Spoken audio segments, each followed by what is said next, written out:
Welcome to the Lead Every Day show. Our mission is to see a world well led. And our strategy to get there? To empower leaders like you to lead every day. So let's get to work. I've been leading for a really long time, and I'm convinced more than ever that the best leaders are servant leaders. I'm also convinced that the best teams serve each other. And we're excited to talk to you about that today. Welcome to the Lead Every Day show. I'm Randy Gravitt. And I'm Mark Miller. And Mark, we gave the definition a few days ago that really high-performance teams know each other and are known, which we talked about yesterday. But one of the other things we said is they serve each other and they're served. They allow each other to be served by one another. Mm-hmm. I know you would echo the servant leader mindset, but it's powerful when a team serves each other, isn't it? Yeah. I mean, you've seen this so many times. Yeah, it's one of those critical elements to build genuine community. That you have to have that spirit, that attitude, and the behaviors to back it up. That we really are in this together and we're in it for each other, not just for the results. Yeah, so let's think about this for a second. So I think when a team, or you get a group of people, let's just call them a group of people to start with. We won't even call them a team yet. But if there's a we mindset, it just becomes unlimited, really, almost what they can accomplish. If there's a me mindset, we become self-serving. That doesn't work out. That's just not the right way to go. And so this idea of serving is a big deal. Now, we say serving each other, and we've been trying to give them some how the last couple of days on, like, how do you do some of this stuff? Like, give us, from your perspective, what are some things that we can do to create a serving culture among our team? Well, I think the leader has to encourage it. The leader has to facilitate it. The leader has to say, hey, this is part of our strategy. I told a story a couple days ago about Lou Holtz, the former coach at Notre Dame and South Carolina and some other Arkansas back in the day. He had stumbled on this idea of community, and it transformed his career because it was when he figured it out that his teams really began to excel. And we talked the other day about how they shared their stories so they could know and be known. He also closed every practice by asking, how can we serve each other? And a kid would raise his hand and say, I need a ride. And well, where are you going? And who can help him? And somebody else would say, I've got a math test tomorrow. And coach would say, who here can do math? And let's try to help this person get ready for that test.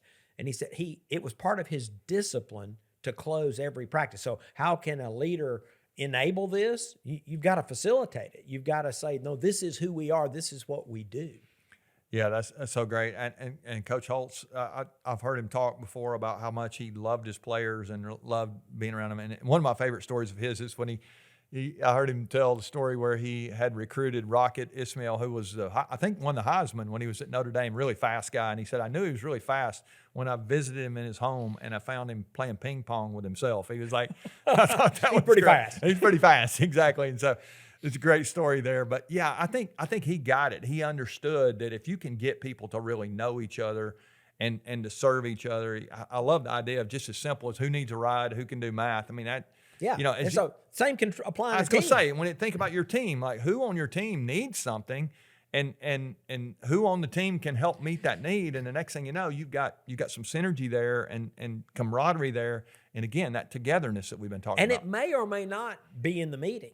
It may or may not be in the workplace. I was with a guy just recently who told me about when he took his job at Chick-fil-A 35 years ago.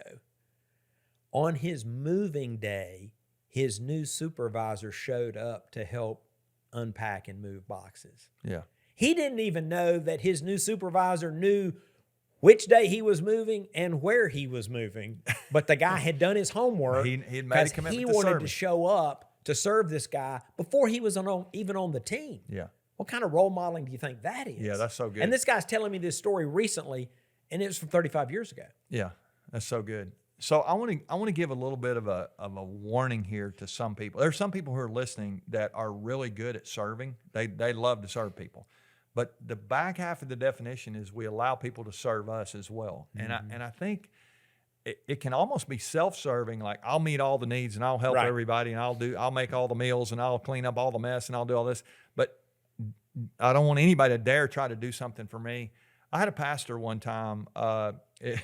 This was pretty cool. He was talking about this idea of generosity and giving and serving.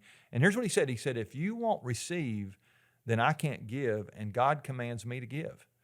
And I thought that was so good. It's like we got to let people do stuff for us as well. It's not just you serve everybody. You gotta allow people to serve you. And when a team really begins to lock in and serve each other, now you got something really special going on. You got community going on. Which requires some vulnerability from the leader specifically. Yeah, to admit I've got a Because need. often we don't want people to think that we have needs. Yeah. Right? Yeah. That we're fearful that it will diminish our status or what they think of us. It's like, oh, I thought he had it all together. I thought she had it all under control. It's like, well, no, we all need to allow others to serve us, particularly if that's your aspiration and you want to build genuine community. Yeah. So let's also, one more little side road here. I've seen teams, and you've probably been a part of this, but I've seen teams that have served together to go somewhere and to meet a need together, not each other's needs, but it's been so life-giving. I remember years ago I was part of a team, and we went down. There was a bad hurricane down on the coast, and we went down and we spent a week together cleaning up and just, I mean, serving people. I mean, it really, people that couldn't serve themselves. Mm-hmm. And you and I've been on trips together, and we've served people in other countries that couldn't serve themselves. I mean, it's amazing what that does for you and your team when you get together and you say, we're going to go help somebody that really is not going to do anything for us. I mean, I think there's power in that as well. For sure. And I've been a part of many teams that have done that over the years. Yeah. So don't miss that. I mean, it's a way to build community. Anytime we get a chance to serve, I think it just really levels up our team. Yeah, and we've given a couple of examples outside the workplace. Don't miss opportunities to serve in the workplace. And be open and be vulnerable. Hey, I could use some help with this. Yeah. I have no experience here. Can somebody show me how to use this software? Can somebody help proof this document that I've created, or whatever it is?